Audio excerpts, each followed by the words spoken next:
जी डिस्टूडेंट्स, कैसे हैं आप? आई होप सब ठीक होंगे। जिस आज की वीडियो में हम 30 तारीख यानी आज ही जो है ये पेपर हुआ है, जिसमें अपलोड करूँगा मैं आज ही वीडियो को बायस लाहौर का।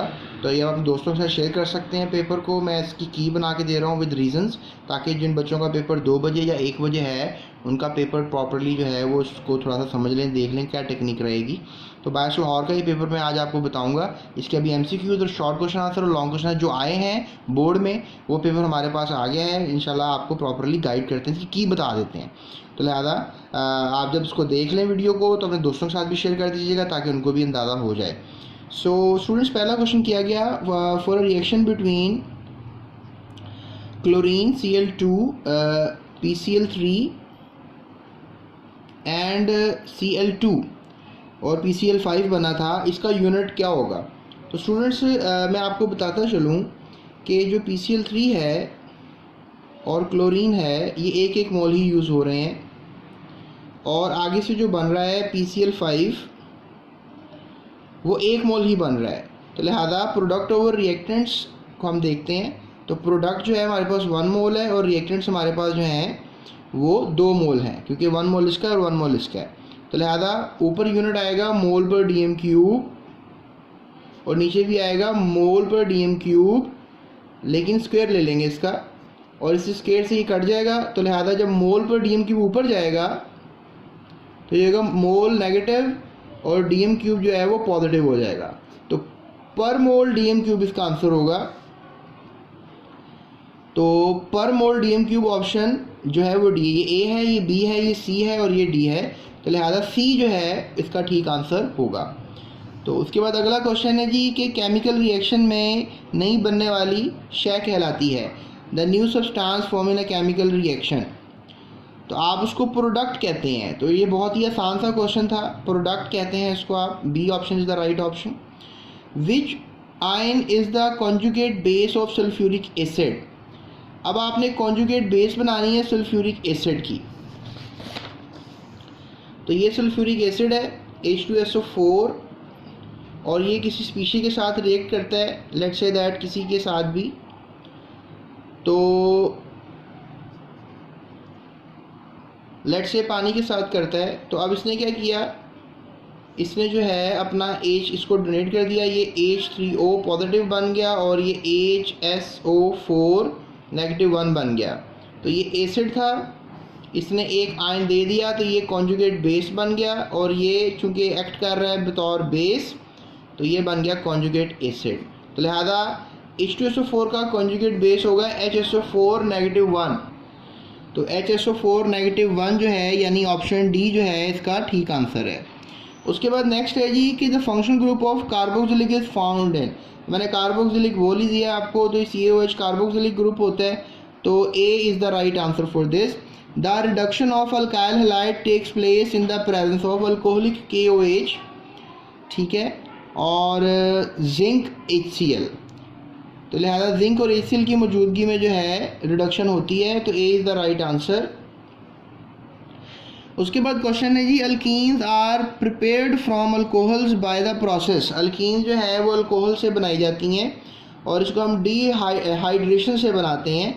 तो डिहाइड्रेशन ऑफ अल्कोहल्स, ये प्रिपरेशन ऑफ अल्कीन्स के अंदर ये आपने पढ़ा है, डिहाइड्रेशन ऑफ अल्कोहल्स को।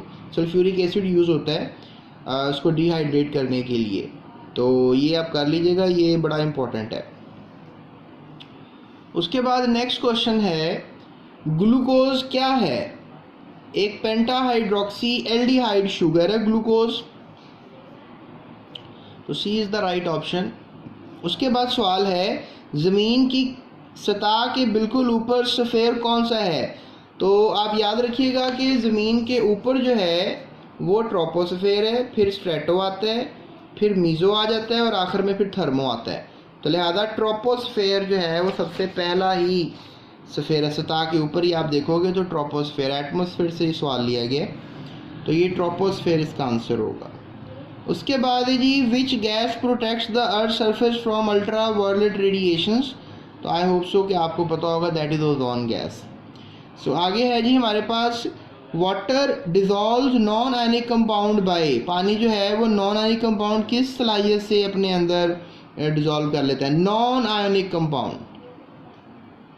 तो नॉन आयनिक कंपाउंड स्टूडेंट्स जो पानी में हल हो जाते हैं उसकी वजह जो है वो हाइड्रोजन बॉन्डिंग होती है, ठीक है। बाकी आयन डायपोल फोर्सेस, फिर ये हमारे पास आयन फोर्सेस हैं और डायपोल फोर्सेस हैं, ये पॉसिबल नहीं है। तो हाइड्रोजन बॉन्डिंग यानी D is the right answer. ये वाटर से लिया गया सवाल। फिर मेटे किस चीज़ का मिक्सचर होता है? तो मेटे आप याद रखिएगा, that is a mixture of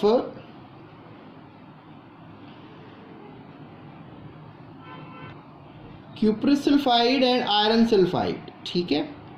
अब फॉर्मूले भी आपने देखने कौन से ठीक हैं, तो ये फॉर्मूले ठीक लिखे हुए हैं, ठीक है। ये गलत है फार्मूला, ऑक्साइड से नहीं होता है मेटे, और ये फार्मूला गलत है। तो लिहाजा C is the right answer for this question. उसके बाद स्टूडेंट्स आखिरी सवाल है, यूरिया का क्या फार्मूला होता है? तो आई होप सो आपको याद रह गया होगा, दैट इज़ NH2CONH2। तो अब आपको मैं जो शॉर्ट क्वेश्चन आए हैं वो बता देता हूँ और लॉन्ग क्वेश्चन का भी मैं आपको गाइड कर देता हूँ। ज़्यादा बड़ी वीडियो नहीं बनाऊंगा, तकरीबन 10 मिनट की कोशिश करूँगा कि बन जाए, ताकि सारे बच्चे देख भी सकें। टीचर हजरात देख रहे हैं तो बच्चों के साथ शेयर कर दें ताकि बच्चे भी मुस्तफ़ीद हो जाएं क्वेश्चंस। तो ये कुछ मैं जूम कर लेता हूँ एंड आई होप कि अब कुछ आपको नज़र आ रहा होगा। कुछ जैसा प्रिंट आया है वैसे ही मैंने आपको फ़ौरन दे दिए। Define reversible reaction with an example. Reversible reaction की तारीफ़ करें और मिसाल दें। Describe the two characteristics of forward reaction. Forward reaction की दो खसूसियात लिखें। What is meant by equilibrium constant. Equilibrium constant से क्या मुराद है? Right the two use of sulphuric acid. Sulphuric acid के दो इस्तेमालात बताएं। पीएच को डिफ़ाइन करें और सॉल्ट को भी डिफ़ाइन कर दें। What are alcoholic group, give example. Alcoholic group क्या है, उनकी एग्जाम्पल दें। ये होते हैं alcoholic group. Define structural formula with an example. किसी भी स्ट्रक्चरल फार्मूला की डेफिनेशन लिखें और उसकी एग्जाम्पल दें। उसके बाद है what are alkenes, why alkenes are reactive, क्योंकि इनमें डबल बॉन्ड होता है, तो डबल बॉन्ड होने के वजह से रिएक्टिव होते हैं। Write are test to identify unsaturation of organic compound. Unsaturation organic compound के लिए आप ब्रोमीन वाटर टेस्ट कर सकते हैं, जिससे आपको पता लग जाता है कि कौन सा ऑर्गेनिक है, यानी अनसैचुरेटेड कौन सा है। What are the addition reactions, give example. Alkenes और अल्काइंस में ब्रोमीन ऐड कर दें, क्लोरीन ऐड कर दें तो डायब्रोमो क्लोरो इथेन या टेट्रा ब्रोमो इथेन बना देते हैं। ये आपके हाइड्रोकार्बन से सवाल लिया गया। So how amino acids are bonded with each other. Amino acids का सवाल बायोकेमिस्ट्री से लिया गया है और bonded with each other peptide linkage से जो है आपस में बॉन्ड बनाते हैं। एक बायोकेमिस्ट्री में प्रोटीन्स के अंदर आप इसको देख सकते हैं। Also give the general formula of amino acid. तो ये जनरल फार्मूला मैं आपको यहाँ पे बता देता हूँ। ये अमाइनो ग्रुप है, ये कार्बोक्सिलिक ग्रुप बना लें आप यहाँ पे बना लें कार्बोक्सिलिक, यहाँ पे अमाइनो बना लें, यहाँ पे H लगा लें, यहाँ पे R लगा लें। ये अमाइनो ग्रुप का जनरल फार्मूला है। ये कार्बोक्सिलिक है, ये कार्बोक्सिलिक में आपने COOH लगाना है, ठीक है। अच्छा, उसके बाद नेक्स्ट सवाल किया जा रहा है पाल्मिटिक स्टीरिक एसिड का फार्मूला बायोकेमिस्ट्री से। Why are plants dying day by day.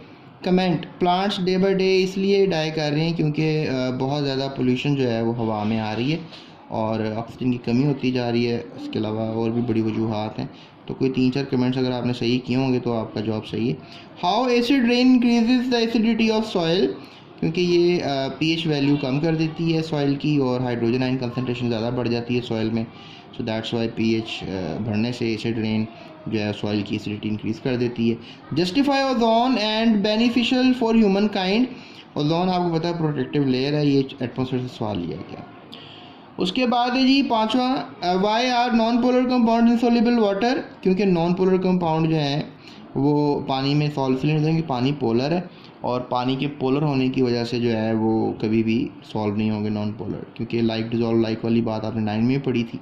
What are the reasons for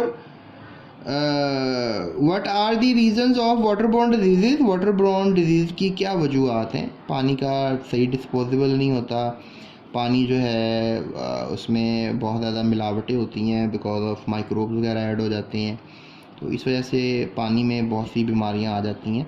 तो पानी के डिस्पोज ऑफ का और एक सीवरेज का सिस्टम अगर अच्छा कर दिया जाए तो फिर ये वाटर बोर्न डिजीज़ नहीं होंगी। तो ये इसका जवाब है। So why is the use of detergents increase day by day? क्योंकि इंडस्ट्री बढ़ रही है, कॉटन इंडस्ट्री बढ़ रही है, जिसके ऊपर आपको डेफिनेटली डिटर्जेंट्स यूज़ करते हैं। डिटर्जेंट्स में इंक्रीमेंट की पॉपुलेशन बढ़ रही है, बहुत ज़्यादा कंजप्शन हो रहा है कपड़ों का, और टेक्सटाइल इंडस्ट्री बढ़ रही है, जिस वजह से आप कह सकते हैं कि डिटर्जेंट्स का यूज़ भी ज़्यादा हो रहा है। What are the function of fertilisers? Fertiliser जो हैं ये प्लांट्स की ग्रोथ को बढ़ा देते हैं, और प्लांट्स की ग्रोथ जब बढ़ जाती है तो डेफिनेटली हेल्पफुल मटेरियल है फर्टिलाइज़र, ऑर्गेनिक इनऑर्गेनिक इनकी होते हैं ये। So how ammonia recovered in the salvage process? Ammonia को रिकवर करने के लिए सॉल्वे प्रोसेस में जो है आप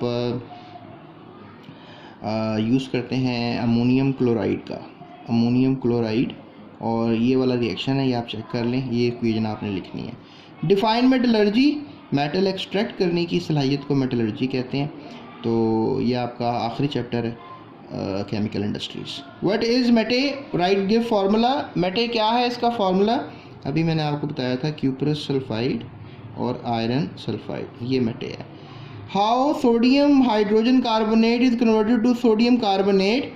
इसे हम कहते हैं कैल्सिनेशन, एक अमल का नाम है। कैल्सिनेशन की मदद से जो है आप ये काम कर सकते हैं कि आप सोडियम बाइकार्बोनेट को गर्म करेंगे तो ये साथ कार्बन डाइऑक्साइड और वाटर बनेगा। तो ये इसकी इक्वेशन लिखनी है बस आपने। उसके बाद स्टूडेंट्स आते हैं ज़रा लॉन्ग क्वेश्चंस की तरफ जो पूछे गए बोर्ड में।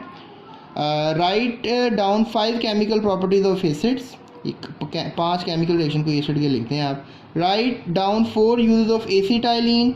एसिटाइलिन एल्काइंस में सवाल है, इसके यूज लिखने हैं। What do you know about the functional group? के बारे में क्या जानते हैं? एल्डिहाइडिक ग्रुप और कीटोनिक ग्रुप की एग्जांपल दे दें, बड़ा आसान सा लॉन्ग क्वेश्चन है।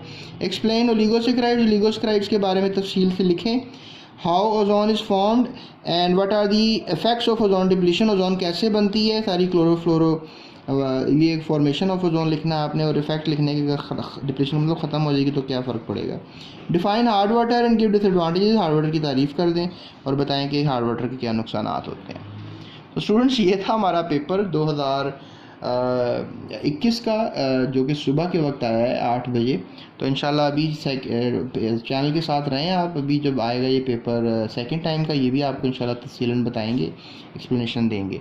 सो जाते चैनल को सब्सक्राइब लाजमी करके जाइएगा। मज़ीद वीडियोज़ के लिए इस चैनल के साथ रहें। So that's it, thank you so much. अपना और दूसरों का ख्याल रखें।